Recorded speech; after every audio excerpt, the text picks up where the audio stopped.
اس video کو like کیجئے، اپنے دوستوں کے ساتھ شیئر کیجئے، اور اگر ابھی تک آپ نے ہمارے چینل کو سبسکرائب نہیں کیا تو اسے سبسکرائب کر لیجئے اور ساتھ ہی موجود بیل آئیکن کو دبا لیجئے تاکہ آپ کو تمام نئی سٹوریز ملتی رہیں۔ بسم اللہ الرحمن الرحیم۔ ڈسکور اوریجنل کے معزز ناظرین، السلام علیکم۔ اب کس نمبر 537 ملاحظہ فرمائیں۔ ضمیر بالآخر راضی برضا ہو جاتا ہے، ہاں پھر وہ بھی کہتا ہے کہ میری طرف سے جہنم میں جاؤ، اب شراب پیو، جوا کھیلو، عورتوں کی عصمتوں سے کھیلو، مجھے کیا۔ چنانچہ میں نے برائی کا پہلا دروازہ بھی نہیں کھولا۔ میں نوشتہ تقدیر کو قبول کر لینے اور نقصان پر صبر کرنے کے لیے ذہنی طور پر تیار تھا۔ کیا نقصان ہو سکتا تھا تمہیں؟ میری ماں کی زندگی کا، اس نے کہا۔ ماں سب کی ہمیشہ نہیں رہتی، لیکن ہر بیٹا چاہتا ہے کہ وہ جتنا عرصہ زندہ رہے اچھا ہے، 70-80 سال یا 100 سال۔ میری ماں تو صرف 44 سال کی تھی اور وہ مشکل سے 35 کی لگتی ہے۔ اس کی قدرتی جسمانی ساخت بھی ایسی ہے کہ وہ میری ماں نہیں لگتی۔ لوگ بڑی بہن سمجھ لیتے ہیں۔ 44 سال میں عورت جوان ہی رہتی ہے، باہر تو 60 سال میں بھی جوان رہتی ہے، اور نہ صرف یہ کہ نظر آتی ہے بلکہ خود کو جوان بھی سمجھتی ہے۔ دوسرے بھی اسے بڑھیا نہیں کہتے، ہر وقت اس پر بڑھاپا مسلط نہیں کرتے۔ خیر، میں نہیں چاہتا کہ اتنی کم عمر میں میری ماں مر جائے۔ میں چاہتا تھا کہ وہ اتنا ہی عرصہ اور زندہ رہے، لیکن میرے چاہنے سے اس کا کینسر ختم تو نہیں ہو سکتا تھا۔ چنانچہ میں نے مان لیا کہ یہ نوشتہ تقدیر ہے۔ میرے پاس اتنا پیسہ نہیں کہ میں اس کا مکمل علاج باہر کرا سکوں، نہ میں اپنے وسائل سے اتنا سرمایہ اکٹھا کر سکتا ہوں۔ پہلے بھی اپنی ایمانداری کے چکر میں بہت نقصان اٹھا چکا ہوں میں۔ یہ افسروں کی ناراضگی ہی کا نتیجہ ہے کہ میں یہاں بیٹھا ہوا ہوں، ورنہ میں اپنی ذہانت کا منفی استعمال کرتا تو کوئی سونے کی کان اپنے نام کرا لیتا۔ سونے کی کان وہ تھانے ہوتے ہیں جہاں کوئی نالائق افسر بھی مٹی سے سونا بنا سکتا ہے۔ مجھے سمجھانے والوں نے سمجھایا، ڈرایا، دھمکایا، پولیس ہیڈ کوارٹر میں رکھا اور بلاخر یہاں بھیج دیا کہ باڑ میں جاؤ۔ میرے دوست، احباب، رشتہ دار تک میری مزاحمت کی قوت سے عاجز تھے۔ ان سب کی متفقہ رائے تھی کہ میں ایماندار نہیں، احمق ہوں۔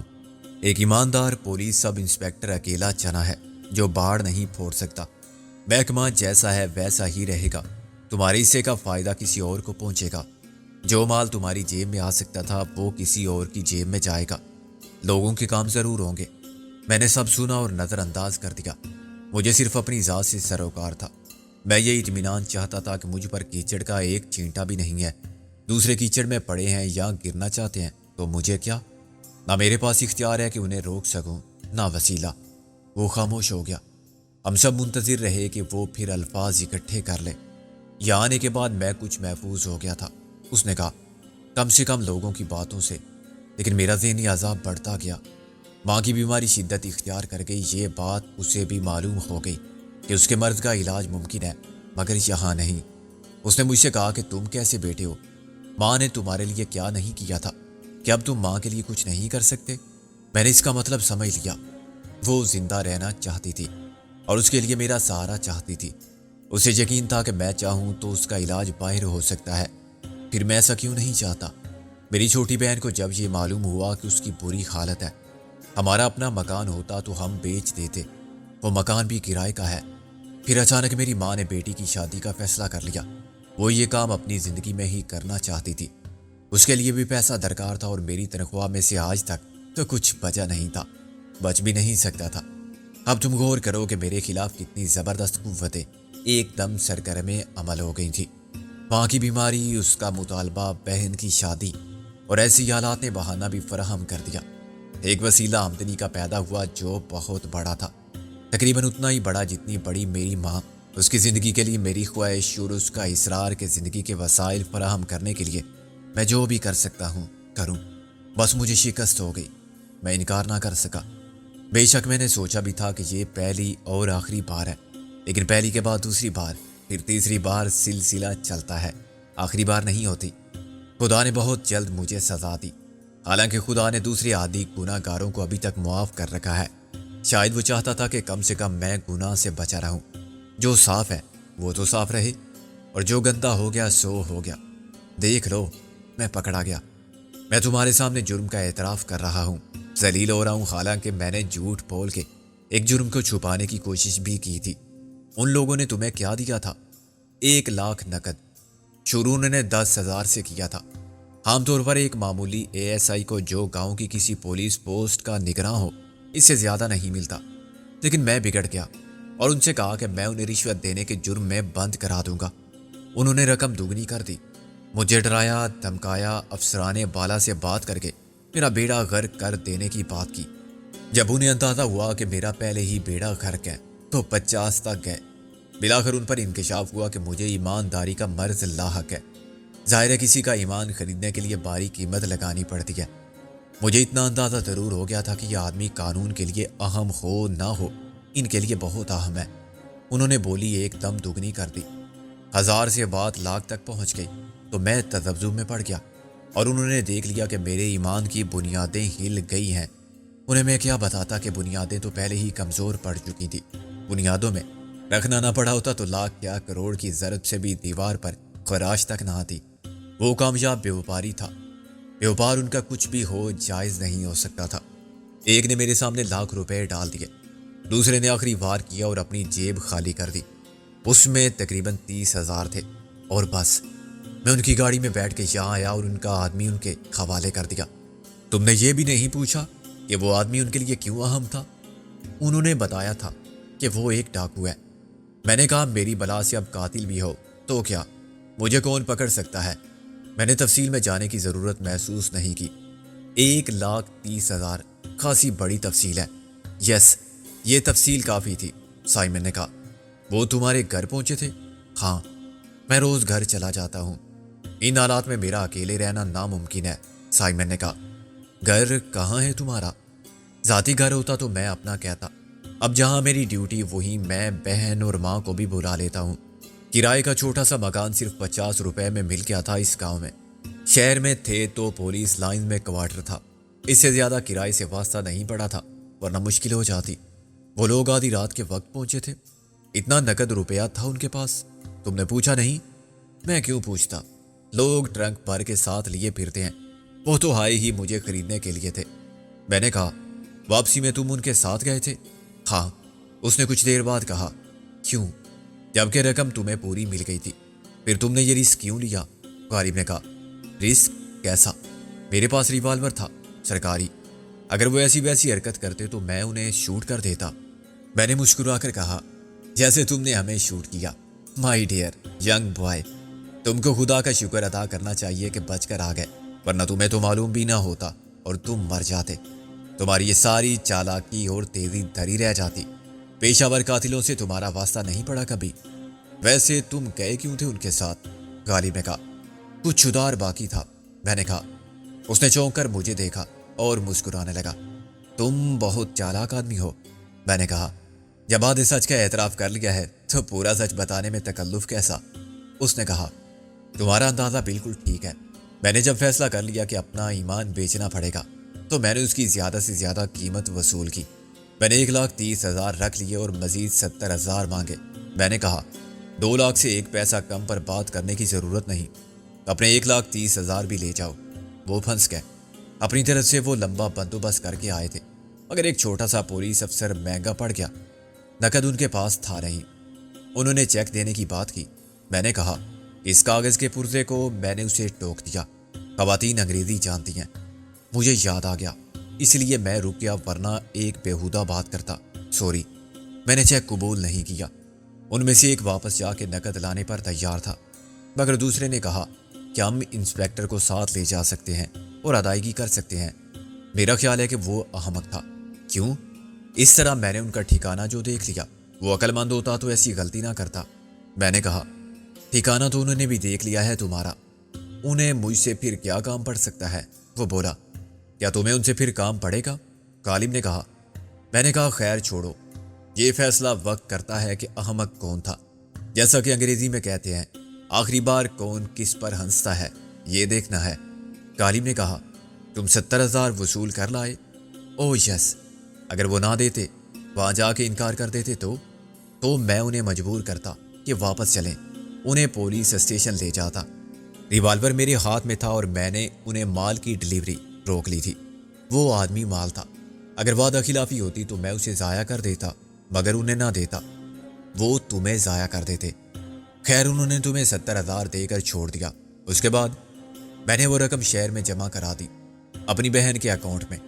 اس کا بیلنس کئی سال سے 131 روپے تھا، آج 70,131 ہو گیا، اور جو رقم رات کو لی تھی وہ کل جمع کرا دوں گا، آج تو وقت نہیں رہا۔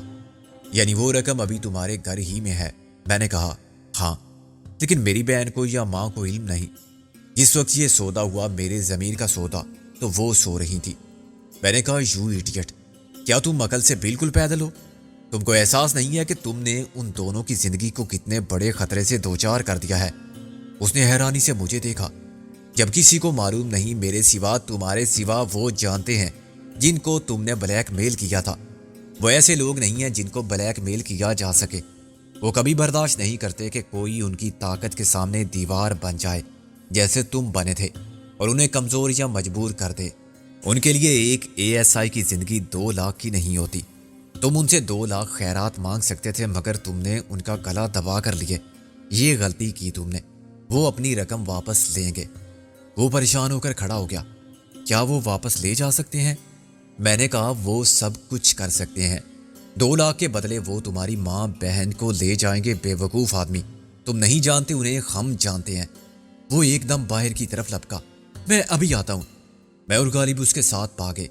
یہ اچھی بات تھی کہ ہم دونوں کے جسم پر بھی پولیس کی وردی تھی، ورنہ ہم اس کے پیچھے اپنی دھوتیوں سمیت دوڑتے تو بہت عجیب لگتے۔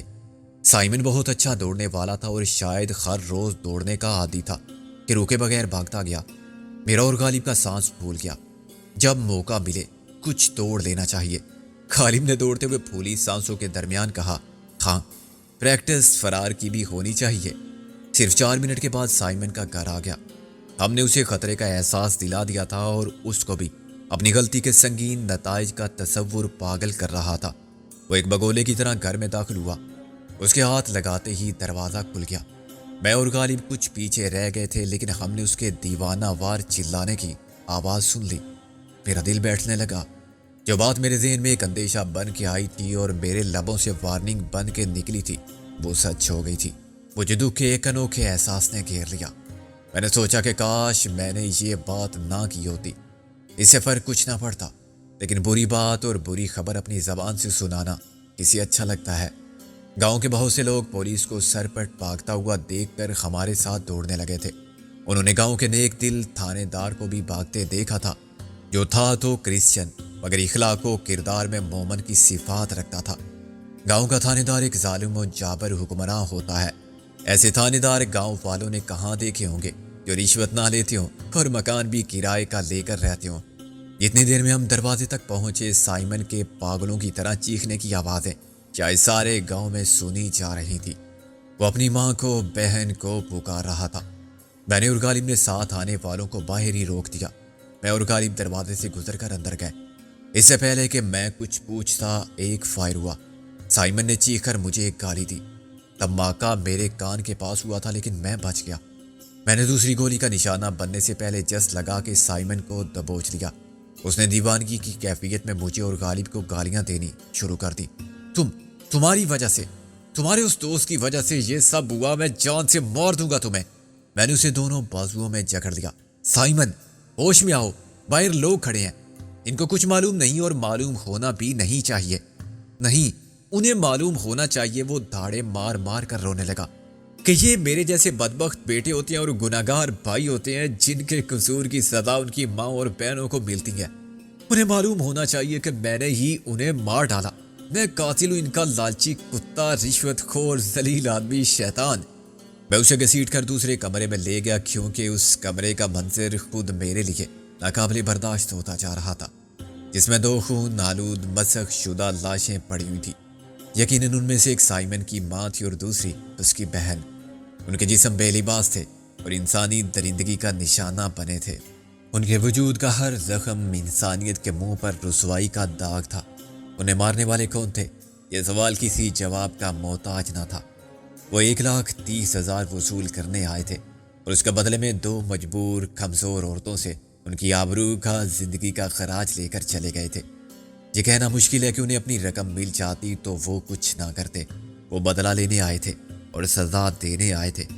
پیسہ وصول کرنے کے بعد بھی وہ ایسا ہی کرتے۔ ان کو حکم تھا کہ ایک حقیر ASI کو ایسا سبق پڑھائیں کہ وہ کبھی نہ بھولے اور آئندہ اپنی اوقات یاد رکھے۔ انہیں اس کی مجبوری یا ان عورتوں کی بے بسی، شرافت، رحم دلی سے کوئی واسطہ نہ تھا۔ انہیں تو اب بھی سخت ملال اور غصہ ہوگا کہ وہ جس مقصد سے آئے تھے وہ ادھورا رہ گیا۔ بے وقوف، ضدی، لالچی عورتوں نے نہیں بتایا کہ پیسہ کہاں چھپایا ہے۔ عزت گنوائی، جان گنوائی، اتنا بھی خیال نہیں کیا کہ وہ خالی ہاتھ واپس جا کے اپنے آقاؤں کو کیا منہ دکھائیں گے۔ دوسرے کمرے میں غالب نے باہر سے آنے والوں کو ڈانٹ ٹپٹ کر باہر بھیج دیا، مگر اس واردات کی خبر پھیل رہی تھی۔ آہستہ آہستہ باہر مجمع اکٹھا ہوتا جا رہا تھا۔ میں نے سائمن کو پانی پلایا اور اسے تسلی دیتا رہا یہاں تک کہ اس کے اندر کا پولیس مین ہوش میں آ گیا۔ میرا خیال ہے کہ اب میں تمہارے لیے کچھ نہیں کر سکتا، اس نے کہا، لیکن ہم تمہارے لیے کچھ ضرور کر سکتے ہیں۔ میں نے کہا، اب کوئی کچھ نہیں کر سکتا۔ کیوں؟ کیا تم نہیں چاہو گے کہ ان کو پکڑو جو تمہارے ساتھ اس ظلم کے ذمہ دار ہیں؟ میں انہیں چھوڑوں گا نہیں، اس کے لیے مجھے تمہاری مدد نہیں درکار ہوگی۔ میرے اتنے اختیارات ہیں، تمہاری اختیارات ان کا کچھ نہیں بگاڑ سکتے۔ یہ بات غلط نہیں ہے، سمجھنے کی کوشش کرو مسٹر سائمن، میں نے کہا۔ اس نے کہا، لیکن مجھے پہلے قانون کے مطابق کارروائی کرنی ہوگی۔ ضرور کرو، اس میں بھی ہم تمہاری مدد کریں گے، سامنے آئے بغیر، میں نے کہا۔ آخری رسوم کی ادائیگی تک ہم تمہاری حفاظت کریں گے، کیونکہ ہم سمجھتے ہیں کہ خطرے کی زد میں تمہاری ذات بھی ہے۔ فی الحال سب کچھ بھول جاؤ، جب تم آخری رسوم سے فارغ ہو جاؤ گے تو ہم خود آ جائیں گے اور پھر ہم ایک ساتھ چلیں گے۔ کہاں؟ اس نے بے خیالی میں کہا۔ تم ہمیں بتانا کہ اس رات وہ تم کو کہاں لے گئے تھے، میں نے کہا۔ اگر تم کو ان کی گاڑی کا نمبر یاد ہے تو ابھی بتا دو۔ مجھے یاد ہے، 9889۔ مسٹر سائمن، تمہارے پاس کوئی گواہ نہیں، کوئی ثبوت نہیں، لیکن تم جانتے ہو کہ مجرم کون تھے۔ انہیں قانون سزا نہیں دے سکتا، یہ بات ایک ناقابل تردید اور تلخ حقیقت ہے۔ ان کو سزا تم خود دے سکتے ہو، کسی شک و شبے کے بغیر، کوئی رعایت دیے بغیر۔ رعایت؟ وہ چلایا۔ میں ان کو بدتر، زیادہ پرعذاب موت دے کر مارنا چاہتا ہوں۔ یہ کام تم اکیلے نہیں کر سکو گے، تم پھر مار کھا جاؤ گے۔ بہتر ہے کہ تم عقل سے کام لو، کسی کو کچھ مت بتاؤ، کسی سے بات بھی مت کرو کہ کیا ہوا تھا اور کیا نہیں ہوا تھا، تم کس سے ملے تھے اور کس سے نہیں ملے تھے۔ نہ ہمارا ذکر کرنا، نہ چمن لال کا، نہ کسی اور کا، صرف یہ کہنا کہ ڈکیتی کی واردات ہے۔ ڈاکوؤں کو جب کچھ نہیں ملا تو عورتوں کو مار گئے، بس۔ اس سے زیادہ رپورٹ میں بھی مت لکھنا۔ آخری رسوم کب تک کرو گے تم؟ شاید کل شام تک۔ یہ رسوم کہاں ہوں گی؟ میں نے کہا۔ اینڈریو چرچ، ممبئی میں۔ اوکے، ہم اب جاتے ہیں، میں نے کہا، کل شام تک کے لیے۔ تم نے قاتلوں کو سزا دینے کا وعدہ کیا ہے میرے ساتھ مل کر، یہ بات بھولو گے تو نہیں؟ سائمن نے کہا، فکر مت کرو، میں نے انتقام نہ لیا تو میں پاگل ہو جاؤں گا، وہ بولا۔ میں نے کہا، اسے سزا کہو، انتقام مت کہو، سزا تو خدا نے مجھے دی ہے۔ وہ پھر پھوٹ پھوٹ کر رونے لگا، اور نہ جانے کب تک دے گا۔ میں نے اسے بڑی مشکل سے چپ کرایا۔ یہ تمہاری آزمائش بھی ہو سکتی ہے، خدا اپنے نیک بندوں کا امتحان لیتا ہے، لیتا ہوگا، مگر میں فیل ہو گیا ہوں اس امتحان میں۔ میں نے کبھی دعویٰ نہیں کیا تھا کہ میں نیک آدمی ہوں، خدا منصف ہے تو یہ کیسا انصاف ہے؟ میں نے کہا، تم صدمے اور مایوسی کی کیفیت میں جو کچھ کہہ رہے ہو قابل معافی ہے۔ آج تم یہ بات نہیں سمجھ سکتے، لیکن کبھی نہ کبھی تم اس کے نظام انصاف کے ضرور قائل ہو جاؤ گے۔ اب ہم چلتے ہیں، اس نے کہا۔ جاؤ، فوراً یہاں سے بھاگ جاؤ۔ جو کچھ تم نے تھانے میں کیا شاید وہ ایک فطری رد عمل تھا، وہ غلطی بھی میری تھی۔ کیا انہوں نے تمہارے دوست کو بھی مار دیا ہوگا؟ میں کیا کہہ سکتا ہوں، اگر ایسا ہوا تو ہم ان سے خود نمٹ لیں گے۔ تھانے جا کے ان سب کو بھیج دو، ان کے کپڑے انہیں دے دو۔ میں نے ساری لایا اور دوسرے کمرے میں سے غالب کو ساتھ لیتا باہر نکل گیا۔ مجھ میں ہمت نہ تھی کہ میں ان لاشوں کو پھر دیکھ سکتا۔ اس کے گھر سے کچھ فاصلے پر دیہاتیوں کا ایک گول حلقہ بنائے خوف زدہ کھڑا تھا۔ ابھی تک گاؤں کا کوئی VIP وہاں نہیں پہنچا تھا۔ پھر ایک شخص آگے بڑھا، یہ گرداور کا لڑکا مانک لال تھا۔ کیا ہوا، تھانے دار کے گھر میں ڈاکہ پڑ گیا؟ میں نے کہا، ہاں، بیچارے کے پاس تھا ہی کیا، ڈاکو تو سمجھتے ہیں کہ ہر تھانے دار کے گھر سے مال ملتا ہے۔ گھر کی عورتوں کو مار دیا انہوں نے؟ کسی اور نے کہا، ہاں، جب کچھ نہیں ملا تو عورتوں سے پوچھتے رہے کہ مال کہاں چھپایا ہے۔ غالب نے کہا، وہ کیا بتاتی؟ یہ تھانے دار بھی عجب چیز ہے، مانک لال بولا۔ ایسا غریب مسکین تھانے دار کبھی نہیں دیکھا۔ میں نے مجمع سے نکلنے کے لیے اس سے اتفاق کیا۔ ہم نے بھی نہیں دیکھا۔ مجھے تمہاری صورت کچھ دیکھی ہوئی لگتی ہے۔ گرداور کے لڑکے نے مجھے غور سے دیکھ کر کہا، فلم بادل دیکھی تھی؟ وہ جس میں پریم ناتھ ڈاکو بنا تھا؟ بادل ڈاکو میرا ماموں تھا، میری شکل اس پر گئی ہے۔ اب چلو ہٹو میرے راستے سے، میں نے دھاڑ کر کہا۔ گرداور کا لڑکا برا سا منہ بنا کے ایک طرف ہو گیا۔ وہ ابھی تک کنفیوژن کا شکار تھا، اس نے آج صبح سب سے پہلے میرا ہی چہرہ دیکھا تھا، مگر اس لیے کا پولیس کی وردی سے کوئی تعلق نہ تھا۔ میری صورت کا بھی پریم ناتھ کی صورت سے کوئی تعلق نہیں تھا۔ واپس جاتے ہوئے میں نے غالب سے کہا، یہ تو دوسرا ہی مسئلہ ہو گیا، اب ہم کہاں جائیں گے؟ یہاں سے تو جانا ہی پڑے گا، آگے کا راستہ تم بتاؤ۔ جانا تو واپس بمبئی ہے، میں نے سوچتے ہوئے کہا۔ کل شام سے ہر امید وابستہ ہے، ورنہ مجھے سارے راستے بند لگتے ہیں۔ ہم ایک بند گلی تک پہنچ گئے ہیں، آگے کوئی سراغ نہیں، نہ شہلا کا نہ محسن کا۔ کل شام کیا ہوگا؟ شاید وہ لوگ یا ان کا کوئی آدمی چرچ پہنچے گا۔ ایک پرانا نظریہ کہ قاتل اپنے مقتول سے بے تعلق ہو کے نہیں بیٹھ جاتا، وہ واردات کی تفتیش کے نتائج سے باخبر رہنے کی کوشش کرتا ہے، لیکن یہاں ان کے آنے کی ایک اور وجہ بھی ہوگی۔ وہ کیا؟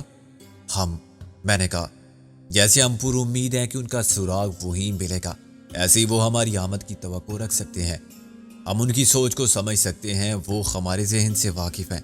یہ ٹھیک ہے، وہ اندازہ کر سکتے ہیں کہ ہم محسن کو تلاش ضرور کریں گے، ہمیں اس کے اغوا کا علم ہو جائے گا، پھر ہم سمجھ جائیں گے کہ اغوا کرنے والے کون تھے، اور شاید تھانے دار سے سب معلوم کر لیں گے۔ لیکن وہ ایسا رسک کیوں لیں گے؟ کیا انہیں ڈر نہیں ہوگا کہ خود تھانے دار نے کوئی جال نہ پھیلا رکھا ہو؟ میں نے کہا، ظاہر اصل مجرم یہ رسک نہیں لیں گے، یا تو وہ اصل چہرہ لے کر سامنے نہیں آئیں گے، یا اصل لوگ نہیں ہوں گے، کوئی اور آئے گا، یہ دیکھنے کے لیے کہ ہمارا رد عمل کیا ہے اور خود تھانے دار کا کیا حال ہے اس سزا کے بعد۔ پر انہیں ہم کیسے پہچانیں گے؟ کوشش کریں گے، پہلے یہاں سے تو نکل جائیں، میں نے کہا۔ تھانے میں بدسور سکوت تھا، حوالات کے اسیران کی حالت خراب تھی۔ صرف 2 گھنٹے میں حوالدار پر نیم بے ہوشی کا عالم تھا، اور اس کا بھاری بھرکم وجود زنجیر کے ساتھ تقریباً جھول رہا تھا۔ نگراں حوالات کے لیے بھی جسمانی اذیت کا یہ دوسرا مرحلہ زیادہ سخت تھا۔ انہوں نے ہمارے قدموں کی چاپ سنتے ہی ناک سے آوازیں نکالتے ہوئے منت سماجت کے انداز میں سر ہلانا شروع کیا۔ میں نے کہا، غالب، ان کو چھوڑ کے ہم کہیں مشکل میں نہ پڑ جائیں۔ غالب نے کہا، ان حالات میں ہم انہیں قید بھی نہیں رکھ سکتے، یہ ہمارے خون کے پیاسے ہوں گے، خصوصاً یہ موٹا حوالدار سب کو چھوڑ کے ہمارے پیچھے نہ پڑ جائے۔ اس کو بہت بے عزت کیا ہے ہم نے، ابھی یہ کچھ نہیں کر سکتا، اسے فوراً سائمن کی خدمت میں حاضر ہونا ہے۔ غالب نے کہا، وہاں اس کا کوئی خاص کام نہیں ہے۔ کام کیوں نہیں ہے؟ سائمن اکیلا ہی سب کچھ کرے گا۔ میں نے کہا، سائمن کو بھی یہاں کیا کرنا ہے سوائے ایک رپورٹ درج کرنے کے؟ باقی سارے کام شہر کے ہیں، ایمبولینس وہیں سے آئے گی، پوسٹ مارٹم وہیں ہوگا، اور اس کے بعد کل آخری رسوم بھی وہیں ادا ہوں گی۔ اگر تفتیش کے لیے کوئی خصوصی ٹیم تشکیل دی گئی تو وہ بھی شہر سے آئے گی۔ لوگوں کو جائے واردات سے دور رکھنے کے لیے ایک کانسٹیبل ڈیوٹی پر کھڑا کر دینا کافی ہوگا۔ پھر سائمن شہر چلا جائے گا۔ موٹا والدار اور نگراں حوالات اپنی حالت زار کو بہانہ بنا کے سارے معاملات سے جان چھڑا لیں گے۔ وہ سائمن سے کچھ نہیں کہیں گے، مگر یہ ہو سکتا ہے کہ کسی بڑے افسر کے پاس جا کے فریاد کریں۔ سائمن پہلے ہی ناپسندیدہ شخص ہے، حوالدار بھی اس کے سخت خلاف ہے، وہ اس موقع سے فائدہ اٹھا سکتا ہے۔ غالب نے کہا، ہم تو پہلے ہی ہر طرف سے محصور ہیں، پولیس سارے علاقے کی ناکہ بندی کیے بیٹھی ہے، اعلیٰ افسران خود یہیں موجود ہوں گے۔ میں نے کہا، اگر حوالدار نے جا کے یہ بتا دیا کہ گزشتہ رات اس نے ڈاکوؤں کے ایک ساتھی کو پکڑ لیا تھا مگر اسے سائمن صاحب نے چھوڑ دیا، تو سائمن بھی مشکل میں پڑ جائے گا۔ پھر یہ کہے گا کہ اس ڈاکو کے ساتھی تھانے میں آ گئے تھے اور انہوں نے ہمارے ساتھ جو سلوک کیا وہ آپ دیکھ لیں، مگر سائمن صاحب نے انہیں کچھ بھی نہیں کیا اور آزاد چھوڑ دیا۔ وہ اسی علاقے میں دندناتے پھر رہے ہیں، تو ایک دم پولیس اپنی ساری نفری کے ساتھ یہاں پہنچ جائے گی، ہمارا نکلنا مشکل کیا ناممکن ہو جائے گا۔ پھر کیا کریں؟ اسے چھوڑنا بھی ضروری ہے، سائمن نے کہا تھا۔ اس نے تو کہا تھا، لیکن میرا خیال ہے کہ اسے چھوڑنا غلطی ہوگا۔ جب تک ہم اس علاقے سے نکل نہ جائیں، اسے بھی کھلی چھٹی نہیں ہونی چاہیے کہ ہمارے اور سائمن کے خلاف جو چاہے کرتا پھرے۔ ہم ان 2 سپاہیوں کو چھوڑ دیتے ہیں جو نا تجربہ کار لڑکے ہیں اور بہت زیادہ ڈرے ہوئے ہیں۔ انہوں نے بالکل مزاحمت نہیں کی تھی۔ غالب نے کہا، میری تو قوت فیصلہ بالکل مفلوج ہو گئی ہے۔ اچھا تو پھر یہ سارے معاملات مجھ پر چھوڑ دے، تو خواتین کے ساتھ نکل جا۔ میں نے کہا۔ غالب نے حیرانی سے کہا، نکل کے کہاں جاؤں؟ میں نے کہا، کیا یہاں آتے ہوئے تو نے خانہ بدوشوں کے خیمے دیکھے تھے؟ غالب نے نفی میں ساری لایا۔ ایک فقیروں کا ڈیرا نظر آیا تھا۔ میں نے کہا، وہی، وہ خانہ بدوش ہیں، 6-7 خیمے گاؤں سے کچھ فاصلے پر۔ اگر ہم ان میں شامل ہو جائیں تو اس علاقے سے نکل سکتے ہیں۔ فقیروں اور خانہ بدوشوں کو پولیس کیا کہے گی؟ ہم یہ چانس لے سکتے ہیں۔ غالب نے کہا، ان سے صاف صاف بات کرنا کہ پولیس ہمارے تعاقب میں ہے، تم کسی طرح ہمیں یہاں سے نکال دو۔ یہ غریب اور لالچی لوگ ہوتے ہیں، 2-4 ہزار کی خاطر یہ سب کچھ کرنے پر تیار ہو جائیں گے۔ پھر 2-4 ہزار کیا، 10-20 ہزار دیے جا سکتے ہیں۔ میں نے کہا، اگر انہیں اندازہ ہو گیا کہ تمہارے پاس لاکھوں ہیں تو وہ خود تمہیں مار ڈالیں گے، اس لیے محتاط رہنا، اپنے اسلحے کی حفاظت کرنا تاکہ ضرورت کے وقت نکالا جا سکے۔ میں کچھ دیر بعد آتا ہوں۔ پھر اتنی لمبی وصیت کس لیے؟ غالب بولا، میں ان دونوں سپاہیوں کو لاتا ہوں، تو یہ وردی بدل کے پھر وہی پرانا برہمنوں والا لباس پہن لے۔ وردی واپس کرنا ضروری ہے، ویسے بھی ہم خانہ بدوشوں کے ڈیرے میں پولیس کی وردی پہن کے نہیں جا سکتے۔ غالب نے کہا، میں بھی یہ وردی اتار دوں گا، لیکن الماری میں نگراں حوالات کی وردی موجود ہے، وہ پہن کے آؤں گا۔ وردی میں آنا ضروری ہے؟ ہاں یار، مجھے دھوتی کرتے میں پکڑے جانے کا ڈر ہے۔ گرداور کے لڑکے نے مجھے دیکھ لیا تو وہ فوراً پہچان جائے گا۔ تو جا، یہ کپڑے بدل اور خواتین کو تیار کر۔ خانہ بدوشوں سے معاملہ طے ہو جائے تو انہیں سمجھا دینا کہ ابھی ہمارا ایک اور ساتھی پولیس کی وردی میں آئے گا، اسے ڈرنے اور پریشان ہونے کی ضرورت نہیں۔ میں لوٹ کر حوالات میں گیا تو حوالدار کی التجا امیز نگاہیں میرے قدموں میں لوٹ رہی تھی۔ وہ ہاتھ جوڑنے، پاؤں پکڑنے اور گڑ گڑانے سے قاصر تھا، لیکن اس کی آنکھوں سے بہنے والے آنسو رحم کی درخواست تھے۔ نگراں حوالات کی مظلومیت بے بسی الگ نوحہ خواں تھی، مگر میں نے ان کی طرف دیکھے بغیر دونوں سپاہیوں کے ہاتھوں پیروں سے بندھی ہوئی رسی کھولی اور ان کے منہ میں ٹھونسا ہوا کپڑا نکال دیا۔ ابھی میں تم دونوں کو چھوڑ رہا ہوں، میں نے کہا، اس لیے کہ مجھے تمہاری جوانی پر ترس آتا ہے۔ وہ دونوں رونے لگے، پہلے ایک نے پھر دوسرے نے میرے پاؤں پکڑ لیے۔ میں نے کہا، یہاں سے تمہاری لاشیں نہیں جا رہی ہیں تو اس کو ہمارا احسان سمجھو۔ یہ مت سمجھنا کہ ہم کو ڈر تھا کسی کا، ہم بے وجہ قتل نہیں کرتے، لیکن قتل بہت کیے ہیں ہم نے۔ اگر بعد میں تم نے کسی سے کچھ کہا یا ہمارے بارے میں کوئی بات کی تو ہمیں معلوم ہو جائے گا، پھر ہم کسی روز بھی تمہارے گھر پہنچ جائیں گے۔ ان میں سے ایک نے پتہ نہیں کس قسم کی قسم کھا کے کہا، میں یہ نوکری ہی چھوڑ دوں گا، میری زبان سے ایک لفظ بھی نکلے تو میں باپ کا نہیں کتے کا بچہ۔ دوسرے نے اس کی تقلید کی، اس نے بھی قسمیں کھا کے مجھے یقین دلایا کہ وہ مر جائے گا، مگر ہمارے بارے میں اپنی زبان سے کچھ نہیں بتائے گا۔